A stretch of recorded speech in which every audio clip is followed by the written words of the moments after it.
अस्सलाम वालेकुम। आप देख रहे हैं FP इस्लामिक। वीडियो को लाइक, शेयर और चैनल को सब्सक्राइब करें। हुजूर सैयदना गौसुल आज़म शेख अब्दुल क़ादिर जिलानी रज़ी अल्लाह तआला अन्हु उनका इरशाद फरमाते हैं लन यनाल अर्रजुल दरजत अस्सालिहीन हत्ता यजूज़ सित्त अक़बा। कोई शख्स सालिहीन में, अल्लाह वालों में शामिल नहीं हो सकता। कोई शख्स सालिहीन और अल्लाह वालों में शामिल, अल्लाह वालों के ज़ुमरे में दाखिल नहीं हो सकता जब तक 6 घाटियां उबूर न कर ले। 6 घाटियां उबूर न कर ले। वो 6 घाटियां क्या हैं? फरमाया अल-ऊला यग़लक़ु बाब नि'मा व यफ़्तहु बाब शिद्दा।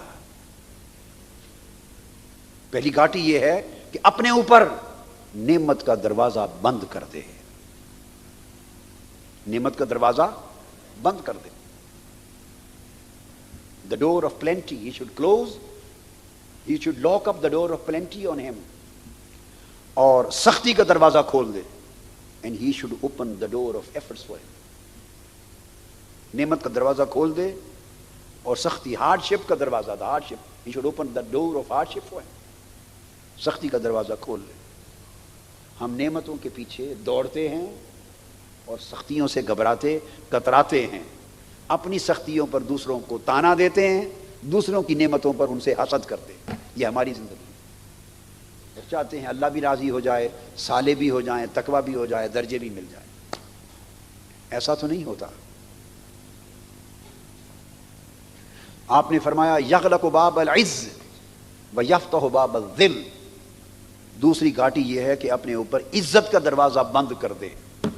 ये हुज़ूर सैयदना गौसुल आज़म रज़ी अल्लाह तआला अन्हु ने लिखा है। ये सबक दिया है तरबियत की गुनियतुत तालिबीन के आखिरी बाब तसव्वुफ़ में। अपने ऊपर इज्जत का दरवाजा बंद कर दे, यानी तलबगार इज्जत न बन। हर वक्त इस गोरख धंधे में न पड़ के मेरी इज्जत कम हुई, बढ़ गई, फलां मेरी इज्जत नहीं करता, इज्जत नहीं करता। इज्जत की तलब छोड़ दे, बल्कि दरवाजा बंद कर दे ताकि इस गोरख धंधे और लानत से ही निजात मिल जाए, इस फ्रस्ट्रेशन से निजात मिल जाए। Lock up the door of respect for you और जिल्लत का दरवाजा खोल दे। And open the door of self humiliation for you. Open the door of self humiliation. अपनी नफ्स की जिल्लत का दरवाजा खोल, बेइज्जती का दरवाजा खोल।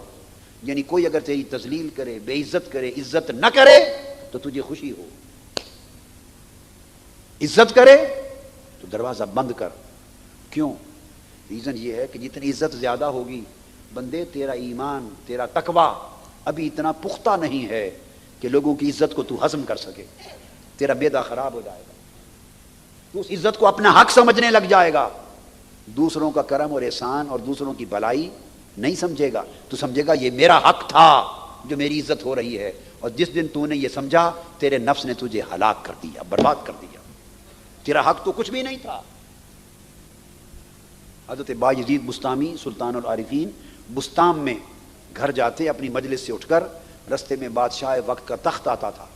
हर रोज़ बादशाह आपको देखकर खड़ा हो जाता, वज़ारा और दरबारी भी खड़े हो जाते।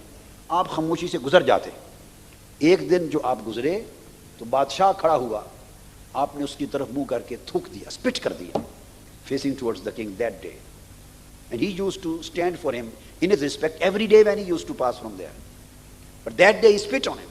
उसकी तरफ मुंह करके थूक दिया। मुरीदों को बात बड़ी अजीब लगी। घर जाके मजलिस में बैठे पूछा, हजरत ये बात समझ में नहीं आई। वो आपकी इज्जत करता था, रोजाना खड़ा होता, पूरा दरबार खड़ा होता था। आज आपने थूक दिया।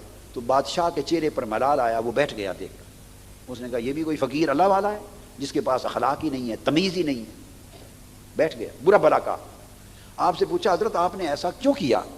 फरमाया भाई बात यह है कि हर रोज वो खड़ा होता था इन माई रिस्पेक्ट, बट मैं देखता था अपने नफ्स को। There was no effect of standing on my soul, on my mind, on my self. There was no negative impact. My heart and my self was not getting influenced by his standing और his giving respect to me. आज मैंने देखा, when he stood for me, I saw मेरा जो नफ्स है, he came in proud, he became proud. The nafs became proud. और उसने समझा कि this is my right. I am so pious and saintly man that this is my right that people should stand for me. یہ میرا حق ہے کہ لوگ میرے لیے کھڑے ہوں. تو میں نے دیکھا کہ اس کے کھڑے ہونے سے نفس مجھے ہلاک کر رہا ہے. میں نے تھوکا, وہ مجھے گالیاں دے کر بیٹھ گیا. میں نے نفس سے پوچھا اب بتا تیرا حق کہاں گیا. میں نے نفس کا علاج کیا ہے. اگر لوگ آپ کی عزت کریں اور نفس اپنا حق نہ سمجھے بلکہ یہ سمجھے کہ مجھ پر احسان کر رہے ہیں, میں تو اس قابل ہی نہیں ہوں, تو ضرر نہیں ہے. اور اگر نفس سمجھے کہ میرا رائٹ ہے, مجھے دے رہے ہیں, اور جس دن کھڑے نہ ہوں اس دن آپ کی طبیعت مبارکہ میں ملال آ جائے کہ میں آیا کھڑے ہی نہیں ہوئے میرے لیے, تو سمجھ لو کہ نفس طلبگار ہے, ہلاکت ہو رہی ہے. اس لیے آپ نے فرمایا کہ تو کس کس عمل میں تمیز کرتا پھرے گا. اے بندے, عزت کا دروازہ بند کر دے اور ہیومیلیشن کا دروازہ کھول لے. تیسرا آپ نے فرمایا یغلق باب الراحہ یفتح باب الجہد, راحت اور آرام کا دروازہ بند کر دے اور محنت اور مشقت کا دروازہ کھول لے. تو آرام کرتا ہے, راحت کو پسند کرتا ہے, اور ساتھ سمجھتا ہے کہ تو اللہ کا فقیر بھی بن جائے, اللہ والا بھی بن جائے. نہیں, فرمایا راحت کا دروازہ بند کر دے, محنت اور مشقت کا دروازہ کھول لے, تاکہ اللہ کی بارگاہ سے تجھے راحت نصیب ہو. پھر فرمایا یغلق باب النوم ویفتح باب الصحر, اور اپنے اوپر نیند کا دروازہ بند کر دے. Lock up the door of sleep and open the door of ویکفulness. نیند کا دروازہ بند کر دے اور بیداری کا دروازہ کھول لے. بیداری کا دروازہ کھول لے. بندے رات کو جاگا کر, اور گپ شپ میں نہ جاگا کر, تنہائی میں جاگا کر, اس لیے کہ تنہائی ہو اور رات کو تو یار ملتا ہے. رات ہو اور تنہائی ہو, عبادت اس کی یاد ہو, یا رات ہو تنہائی ہو یاد ہو تو یار ملتا ہے, دوست ملتا ہے. نیند کا دروازہ بند کر, بیداری کا کھول لے. پھر فرمایا یغلق باب الغنا ویفتح باب الفقر. اس کے لیے چاہیے کہ پھر وہ مالداری کا دروازہ بند کر دے. یہ جو دنیا کو اکٹھا کرنے کے حرص میں لگا ہوا ہے, وہ مالدار ہو گیا, وہ مالدار ہو گیا, اس کے پاس اتنی گاڑیاں, اتنے مکان, کوٹھیاں, سہولتیں, آسائشیں, راحتیں, سکون. فرمایا یہ سارا کچھ جو وہ لوگ جمع کرتا پھرتا ہے اس کو تو اس لیے نہ دیکھ, یہ سمجھ دوسرے کو یہ چیزیں دیکھے تو سمجھ اللہ کی نعمت ہے, اور اپنے لیے طلب نہ کر, یہ سمجھ کے بڑی آزمائش میں پڑ جاتا ہے. یہ اپروچ مختلف. یہ چیزیں دوسرے کے پاس دیکھو تو حسد سے اپنے آپ کو بچانے کے لیے سمجھو اس پر اللہ کی نعمت ہے, اور ان چیزوں کی خود طلب نہ کرو, خواہش نہ کرو, حرص نہ کرو, اور یہ سمجھو کہ اگر یہ چیزیں میرے پاس آئیں تو کہیں میں اللہ کو بھول نہ جاؤں, بڑی آزمائش میں نہ آ جاؤں, کہیں آزمائش میں ناکام نہ ہو جاؤں. تو فرمایا اپنے اوپر فقر کا دروازہ کھول لے.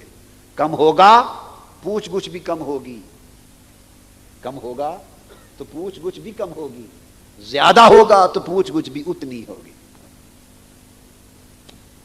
پھر آپ نے فرمایا چھٹی گھاٹی السادسہ یغلق باب العمل ویفتح باب الاستعداد للموت. عمل امید. فرمایا امید کا دروازہ اپنے اوپر بند کر لے. اور بندے, امید کا جو دنیا کی امیدیں ہیں, یہ دنیا سے جو امیدیں لگا بیٹھا ہے, یہ بھی ہو جائے, یہ ہو جائے گا, یہ مل جائے گا, یہ ہو جائے گا, دنیا کی امید کا دروازہ بند کر دے, اور کیا کر, موت کا, آخرت کی تیاری کا دروازہ کھول لے. فرمایا موت کی تیاری کر, ایسی زندگی بسر کر کہ جس میں موت کی تیاری ہو. موت کی تیاری کا دروازہ کھول.